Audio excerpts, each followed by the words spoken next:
Hello friends, welcome to RRT coaching classes. प्रश्नावली 12.1 का दूसरा सवाल क्या है? कोई बर्तन एक खोखले अर्धगोले के आकार का है। कोई बर्तन है जो खोखले अर्धगोले के आकार का है, जिसमें ऊपर एक खोखला बेलन अध्यारोपित है, जिसके ऊपर एक खोखला बेलन अध्यारोपित है। बेलन है ना, ये बेलन इसके ऊपर रखा हुआ है। अर्धगोले का व्यास 14 सेंटीमीटर दे रखा है। इसका जो व्यास है, व्यास मतलब ये कितना दे रखा है? 14 सेंटीमीटर का व्यास 14 सेंटीमीटर का दे रखा है। ठीक है। और इस बर्तन की कुल ऊंचाई 13 सेंटीमीटर दे रखी है। इस बर्तन की कुल ऊंचाई मतलब ये पूरा बर्तन बना, तो ये पूरा बर्तन का ऊंचाई कितनी दे रखी है? 13 सेंटीमीटर। ठीक है, 13 सेंटीमीटर। तो इस बर्तन का आंतरिक पृष्ठीय क्षेत्रफल ज्ञात करना है। इस बर्तन का आंतरिक पृष्ठीय क्षेत्रफल ज्ञात करना है। तो सबसे पहले तो देखो, एक अर्धगोला दे रखा है और एक बेलन दे रखा है। तो देखो, सबसे पहले तो अपन इसकी माप देख लेते हैं। सबसे पहले अपन अर्धगोले की देखते हैं। अर्धगोले का व्यास दे रखा है। अर्धगोले का व्यास, तो अर्धगोले का व्यास अपन को दे रखा है 14 सेंटीमीटर। तो अपन को अर्धगोले की क्या चाहिए होती है? त्रिज्या। तो त्रिज्या क्या हो जाएगी? त्रिज्या क्या होता है? व्यास का आधा। त्रिज्या व्यास का आधा होता है, यानी 14/2 आधा कर देंगे, कितना आ जाएगा? 7 सेंटीमीटर। तो अर्धगोले की त्रिज्या कितनी आ गई? 7 सेंटीमीटर। अब अपन को अर्धगोले में तो यही चाहिए। अब इसमें क्या चाहिए अपन को? बेलन का क्षेत्रफल निकालने के लिए अपन को क्या क्या चाहिए? एक तो हाइट चाहिए होती है और एक त्रिज्या चाहिए होती है। तो त्रिज्या तो देखो, जो अर्धगोले की त्रिज्या है वही त्रिज्या अपने बेलन की त्रिज्या होगी।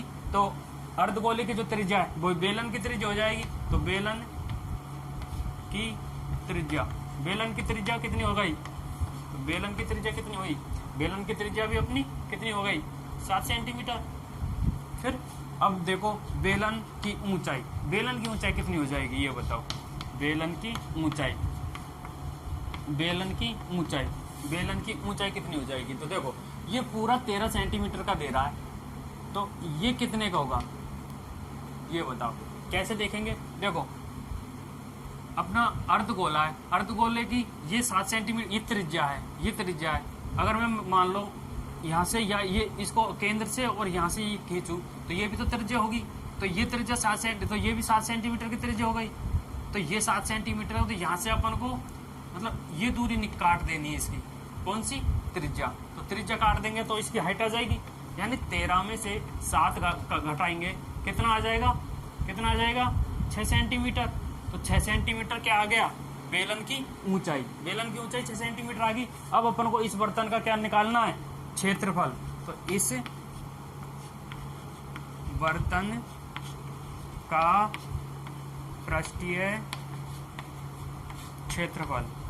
का पृष्ठीय क्षेत्रफल निकालेंगे।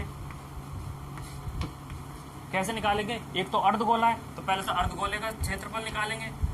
अर्धगोले का क्षेत्रफल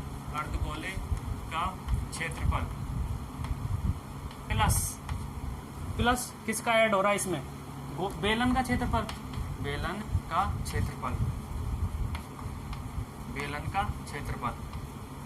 देखो, पृष्ठीय क्षेत्रफल पूछा उसने, आंतरिक पृष्ठीय क्षेत्रफल। तो इसका आंतरिक पृष्ठीय क्षेत्रफल देखो, एक तो ये तो वक्र पृष्ठ का ही तो हुआ, और ये भी मतलब आंतरिक, ये खोखला दे रखा है ना उसने, वक्र पृष्ठ का, ऑटोमेटिक वक्र पृष्ठ होगा उसमें। तो अर्धगोले का क्षेत्रफल का सूत्र क्या होता है? 2πr²। बेलन का पृष्ठीय क्षेत्रफल का सूत्र क्या होता है? 2πrh। ठीक है। तो 2 इंटू पाई की वैल्यू 22/7 लिख लो। r कितना है? 7 इंटू 7 प्लस 2 इंटू पाई की वैल्यू 22/7 इंटू r कितना है? 7 इंटू h कितनी है? 6। ऊंचाई 6 है ना अपने पास। ठीक है, ये 7 से ये 7 काट देंगे, ये 7 से ये 7 कट जाएगा। अब करो, 22 दूनी का 44 इंटू 7 प्लस 22 दूनी का 44 इंटू 6।